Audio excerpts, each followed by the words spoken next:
झारखंड की स्थानीयता को परिभाषित करने वाला 1932 आधारित खतियान का जो फैसला था उसको हेमंत सोरेन सरकार ने कैबिनेट से हरी झंडी दिखा दी है।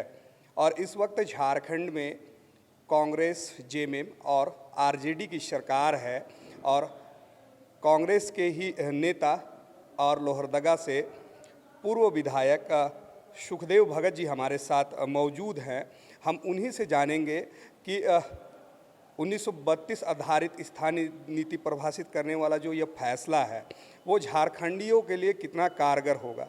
हालांकि अभी विभिन्न दलों के अलग अलग तर्क आ रहे हैं। काफ़ी लोगों का कहना है कि यह आने वाले समय में कोर्ट में फंस जाएगा, तो जो सांसद है इसको पुनर्विचार करने को भी कह रहे हैं।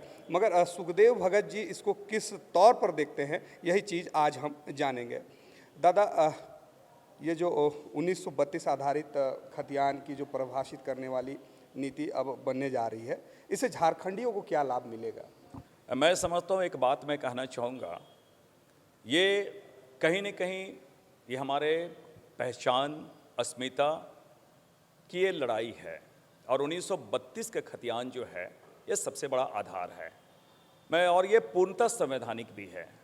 मैं आपको स्पष्ट कर दूं कि ये आप देख लीजिए कि झारखंड को भगवान ने बहुत ही, जिसे कहा जाए, खुले हाथों से बनाया है। देश का 40% खनिज हमारे यहाँ है। बड़ी बड़ी परियोजनाएं, चाहे खनन कंपनियां हो, चाहे एचईसी की बात करें, टाटा की बात करें, बोकारो की बात करें, बड़ी परियोजनाओं के बारे, मैथन डैम की बात करें, चाहे तिलैया डैम की बात करें, कहीं भी आप बात करें, एनटीपीसी की बात करें, इससे झारखंड के जो निवासी हैं वो लाखों लोग, लाखों एकड़ जो हमारी ज़मीन गई है, लाखों लोग, करोड़ों लोग हमारे विस्थापित हुए हैं। हमने देश के विकास में सहभागी हम बने हैं। और आज जब उनकी पहचान की बात आती है, उनको न्याय देने की बात आती है, तो कुछ लोग कहते हैं असामान्य की बातें हैं। मैं समझता हूँ इससे बड़ा दुर्भाग्य नहीं हो सकता है, इससे बड़ा कुठाराघात नहीं हो सकता है। मगर मैं एक चीज़ स्पष्ट कर देना चाहता हूँ कि जो लोग संविधान की बात कर रहे हैं उन्हें मैं स्पष्ट कर दूँ कि देश में आज़ादी के बाद उन्होंने एक आधार बनाया, भाषाई आधार, लिंग्विस्टिक आधार पे। उन्होंने 1956 में स्टेट रीऑर्गेनाइजेशन कमीशन बनाया, राज्य पुनर्गठन आयोग बनाया और भाषाई आधार पे बांग्ला बोलने वालों को पश्चिम बंगाल बनाया, उड़िया बोलने वालों को उड़ीसा बनाया, मराठी वालों का महाराष्ट्र बनाया, तेलुगु वालों का तमिलनाडु बनाया। तो उन्होंने भाषा को एक आधार बनाया। तो हमारी हेमंत सोरेन जी की सरकार ने अगर 1932 खतियान को हमारे पहचान के लिए आधार बनाया तो असंवैधानिक कैसे हो गया? और मैं उन लोगों से पूछना चाहता हूं, क्या बंबई का नाम मुंबई उन्होंने नहीं किया? क्या कलकत्ता का नाम कोलकाता नहीं किया? क्या मद्रास का नाम उन्होंने चेन्नई नहीं किया? तो ये एक कहीं न कहीं उनकी पहचान, उनका अस्मिता से जुड़ा हुआ प्रश्न है। उसी प्रकार 1932 के खतियान हमारा अस्मिता से जुड़ा हुआ हमारे पहचान से जुड़ा हुआ ये बात है। और तो मैं भारतीय जनता पार्टी और उनसे मैं पूछना चाहता हूँ कि उनके मोदी जी की जो सरकार है, उनके योगी की जो सरकार है, उन्होंने मुगल सराय का नाम उन्होंने क्या कहा? पंडित दीनदयाल नगर उन्होंने किया है। तो ये क्यों उन्होंने नाम चेंज किया? क्योंकि वो समझते मेरी पहचान है, मेरी अस्मिता की बात है। तो अगर वो समझते हैं वहाँ पे वो सही है तो यहाँ पे ये गलत कैसे होगा? ये भी मेरी पहचान है, ये भी मेरे अस्मिता की बात है। और एक बात मैं थोड़ा और स्पष्ट कह देना चाहता हूँ कि जो हम लोगों ने लाखों एकड़ जमीन हमारी गई है, हम विस्थापित हुए हैं, तो जब विस्थापित हुए हैं तो निश्चित रूप से देश के विकास में अलग अलग राज्यों से लोग आए हैं, अलग अलग कल कारखानों में, खनन कंपनियों में लोग आए हैं। हम उनको स्वागत किए हैं, हमने उन्हें अपनी जगह दी है, हम अपने भाई के समान अपने सारे कुछ किए हैं। इसलिए मैंने कहा कि आप हमारे जो किराएदार हैं वो अधिक धनवान हो सकते हैं, समर्थवान हो सकते हैं, लेकिन वो मकान मालिक नहीं हो सकते हैं। इस बात को समझना होगा। और ये हाइपोथेटिकल ये बातें कि हमारा क्या होगा, मैं उन्हें हटा कहाँ रहा हूँ, उन्हीं की बातें कहाँ रही है? तो न्याय देने की बातें हुई, जिनके साथ अन्याय हुआ है, जिनके साथ जिनकी ज़मीनें ली गई हैं, जिनको जीने का जो नैसर्गिक अधिकार है, आइडेंटिफिकेशन के साथ स्थानीय भाषा परिभाषित की जाएगी। और अगर उन्हें कहीं एकोमोडेट करने की बातें आती है, सरकारी नौकरियों की बातें कहीं आती है, कहीं पीएसयू में नौकरियों की बात आती है, तो अगर उनको प्राथमिकता देने की बात है तो गलत इसमें कहाँ से है? तो हर राज्य ये बातें को करती है। और दूसरी बात, जिस संविधान की वो बात कर रहे हैं, मैं अपने मित्रों को मैं स्मरण दिलाना चाहता हूँ, उसी संविधान जो फंडामेंटल राइट की वो बात करते हैं ना, आर्टिकल 15 से लेकर वो 12 से लेकर 35 तक की बात कर रहे हैं, तो उसी संविधान के आर्टिकल 244 के मैं उदाहरण देना चाहता हूँ, जो शेड्यूल एरिया की बात है, 5th शेड्यूल की बात है। इस 5वीं अनुसूची में इस सरकार का दायित्व बनता है कि उनके आदिवासियों के आर्थिक, सामाजिक, सांस्कृतिक और भाषाई आधार पे उनका संरक्षण देने का उनका दायित्व है, और उन्हें यह भी देखना कि यहाँ का डेमोग्राफी चेंज ना हो और वहाँ के आदिवासी आउटनंबर्ड ना हो जाए, ये भी सरकार का दायित्व है। और महामहिम राज्यपाल को इसीलिए दायित्व दिया गया कि वो टीएससी ट्राइबल एडवाइजरी काउंसिल का गठन करे और टाइम टू टाइम वो महामहिम राष्ट्रपति को इसका रिपोर्ट जाए वहाँ पर सौंपे। तो ये सारे संवैधानिक प्रावधान है। ऐसा नहीं होता है कि भाई आप पे जो उनके अनुकूल हो तो उसे क्या है, संविधान के ये क्या बोलते हैं अनुरूप नहीं है, और मेरे अनुकूल ना हो तो कह देंगे संविधान के विरुद्ध है। तो इन चीज़ों को देखने की आ जा सकता है। और मैं समझता हूँ कि और जो बातें आई हैं, मैं समझता हूँ कोल्हान में कुछ बातें आपने जिन्हें इंगित किया है कि हमारा सर्वे 1964 का है, तो मैं आपको थोड़ा स्पष्ट कर दूँ कि हमारा जो है रिविजनल सर्वे, 2 सर्वे अलग अलग होते हैं। कैडेस्ट्रल सर्वे जो होता है वो सबसे इम्पॉर्टेंट होता है, वो बेस होता है। उसके आधार पर सरकार हमारे भूमि की स्थिति क्या है, लैंड रेवेन्यू विभाग अलग अलग सर्वे करती है, जिससे रिविजनल सर्वे आती है, जिसमें कुछ रेक्टिफिकेशन होते हैं। तो दोनों सिंहभूम में आपको मैं बता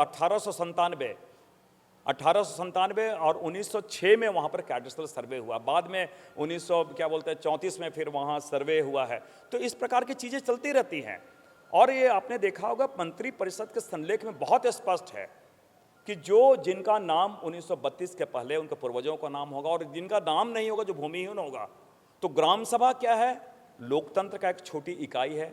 बहुसंख्यक लोग वहाँ बैठेंगे और निर्णय करेंगे, देखेंगे कि कौन व्यक्ति, इनकी परंपराएं क्या है, इनके रीति रिवाज क्या है, इनके पूर्वज कैसे थे, वो आइडेंटिफाई करके, चिन्हित करके उनका नाम एकोमोडेट किया सकता है। तो डरने की कहाँ बातें हो रही है। जिनके मन में नियत में खोट है वो बहुत तरह की भ्रांतियाँ फैला रहे हैं। तो मैं आपको स्पष्ट कर दूं कि ये डरने की बात नहीं है और समझने की बात है, और इस निर्णय का स्वागत करना चाहिए। और मैं आपको स्पष्ट कर दूं, हमने तो जब झारखंड बना तो उन चीज़ों को हमने अडॉप्ट किया। मैं 1982 में जो बिहार सरकार ने जो लागू किया था लास्ट सर्वे को, उसको सितंबर 2001 में ये सरकार ने उसको भी अडॉप्ट किया था। उसमें गलत कहाँ पे है? और तो ये मैं समझता हूँ कि इन चीज़ों को देखते हुए लोगों को समर्थन करना चाहिए। और 1932 का जो खतियान है वो कहीं न कहीं हमारी पहचान के साथ जुड़ी हुई है, हमारे अस्मिता के साथ जुड़ी हुई है। और मैं समझता हूँ कि बहुत जिसे ऐतिहासिक निर्णय लिया गया है, और खतियान का हम कांग्रेस पार्टी पूर्णतः समर्थन करते हैं हम लोग।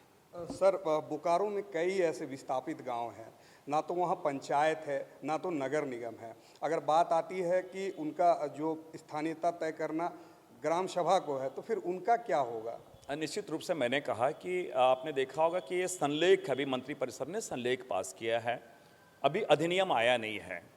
और पारंपरिक जैसे संसदीय परंपराओं में जो संवैधानिक प्रावधान है, तो बिल अभी लाए जाएंगे, अभी विधानसभा में बिल आएगा। तो जो हमारे 81 विधानसभा को पूरे राज्य का वो प्रतिनिधित्व करते हैं, तो बिल में वो अधिनियम में संशोधन कर सकते हैं, कुछ चीज़ों को ऐड करा सकते हैं। और उसके माध्यम से मैं समझता हूँ कि हर लोगों का, हर नागरिकों की सुरक्षा कैसे है, उनको कैसे उनके साथ अन्याय ना हो, उनको न्याय मिले, ये राज्य सरकार उन चीज़ों को देखेगी। और मैं तो सभी सम्मानित विधायकों से मेरा अनुरोध है, उन चीज़ों को देखें, उन चीज़ों को लागू करें, और उन चीज़ों उसमें क्या परेशानी है। एक चीज़ और मैं थोड़ा स्पष्ट कर देना चाहता हूँ आपके माध्यम से, ये 9th शेड्यूल में जाएगा, उसके बाद ही प्रभावित होगा। तो अभी तो 9th शेड्यूल में गया भी नहीं है, अभी तो बिल यहाँ से विधानसभा से पारित भी नहीं हुआ है। तो जिस प्रकार की चीज़ें प्रस्तुत की जा रही हैं, कहीं न कहीं ऐसा लगता है कि वो जो शक्तियाँ झारखंड को उपनिवेश बना के रखा है, जो शक्तियाँ झारखंड को चारागाह समझती हैं, और जो शक्तियाँ झारखंड का शोषण करना चाहती हैं हर दृष्टिकोण से, मैं समझता हूँ उन्हें ज़्यादा कष्ट होता, और अपने तरीके से ये प्रेजेंट करने का प्रयास किया जा रहा है। और निश्चित रूप से लोकतंत्र में, डेमोक्रेसी में, जमहूरियत जिसे कहा जाए, प्रजातंत्र में हम लोग भावनाओं को हम सम्मान करते हैं, विचारों को भिन्नता स्वाभाविक है। और विचारों की भिन्नता स्वाभाविक है, तो विचारों की भिन्नता का समाधान गांधीवादी तरीके से संवाद कायम करने के बाद गांधीवादी तरीके से समस्याओं का समाधान हो सकता है, ना कि गोडसे के तरीके से। तो बहुत सारे लोग जो उग्र भाषा में जो बातें आ रही है, मैं समझता मैं उसका समर्थन नहीं करता हूँ, और मैं अपने आप में विश्वास करता हूँ मेरे नीयत हमारी नीयत साफ है, और नीयत साफ है, और उन लोगों के साथ जिनके साथ अन्याय हुआ है और खतियानधारियों के साथ जो अन्याय हुआ है उन्हें न्याय देने का एक अवसर मिला है। इस अवसर का हम पूर्णतः समर्थन करते हैं और सरकार को हम बधाई देते हैं। विपक्ष का क्या सहयोग मिलेगा लगता है? मैं समझता हूँ विपक्ष तो, मैं आज ये कह रहा हूँ, विपक्ष तो वो कभी नहीं चाहती। विपक्ष तो इसको भारतीय जनता पार्टी वो कारपोरेट घरानों की वो सरकार है, और हम दो हमारे दो की बात जो राहुल गांधी करते हैं तो कारपोरेट घरानों की सरकार है। और कारपोरेट घरानों की सरकार इसलिए मैं कह रहा हूँ कि अगर पिछले जो सरकार रही है, भारतीय जनता पार्टी आजसू की सरकार रही है, उन्होंने किया क्या है, 21,474 एकड़ जमीन उन्होंने लैंड बैंक के लिए उन्होंने चिन्हित किया है। किसको देने के लिए? कारपोरेट घरानों का। वो तो शोषण करने के लिए कारपोरेट घरानों के कठपुतली के रूप में यहाँ काम करती है, उनके एजेंट के रूप में काम करती है।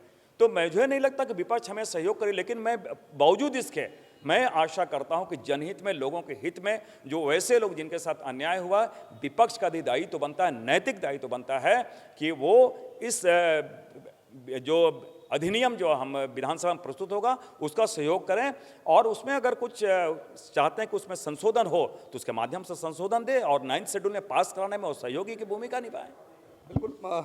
हमारे साथ जुड़े हुए थे लोहरदगा से पूर्व विधायक सुखदेव भगत जी। उनका साफ तौर पर कहना है कि एक बार विधानसभा में इस चीज़ पर बहस होनी चाहिए, और जो भी त्रुटि है वो वहाँ निकल के आएगी, और इसके साथ उन्होंने विपक्ष को भी सहयोग देने की अपील की है।